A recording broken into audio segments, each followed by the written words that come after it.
Salman F Rahman ছিলেন সাবেক প্রধানমন্ত্রী শেখ হাসিনার বেসরকারি শিল্প ও বিনিয়োগ বিষয়ক উপদেষ্টা। ছিলেন বেশ প্রতাপশালী। ব্যবসা বাণিজ্য, বিনিয়োগ সংক্রান্ত বিভিন্ন বিষয়ে রাখতেন গুরুত্বপূর্ণ সব ভূমিকা।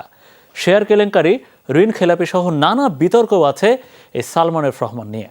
স্যান্ডেলিনা সো, রূপচর্চায় আভিজাত্য। মাননীয় প্রধানমন্ত্রী সদ্য ক্ষমতাচ্যুত শেখ হাসিনার খুব কাছের যে কজন প্রতাপশালী ছিলেন তার মধ্যে একজন বেসরকারি শিল্প বিনিয়োগ উপদেষ্টা সালমান এফ রহমান। হাসিনা সরকারের পতনের আগ পর্যন্ত উপদেষ্টার দায়িত্বেই ছিলেন তিনি। আমরা খুবই এমন একটা সময় মন্ত্রিসভার সদস্য না হলেও সরকারের নীতি নির্ধারণী সিদ্ধান্তে বেশ প্রভাব ছিল সালমান এফ রহমানের। দেশের ব্যবসা বাণিজ্য, বিনিয়োগ সংক্রান্ত বিভিন্ন বিষয়ে রাখতেন গুরুত্বপূর্ণ ভূমিকা।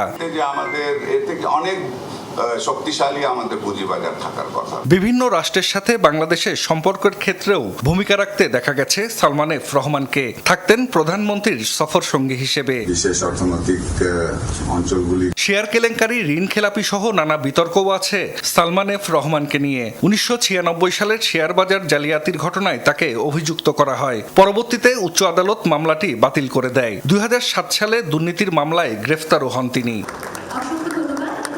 সালমান এফ রহমান 2018 সালে প্রথমবারের মতো সংসদ সদস্য নির্বাচিত হন। এবছরের শুরুতে অনুষ্ঠিত নির্বাচনেও তার নির্বাচনী এলাকায় নানা অনিয়মের অভিযোগ ছিল ভোট কারচুপি, কেন্দ্র দখলের অভিযোগও।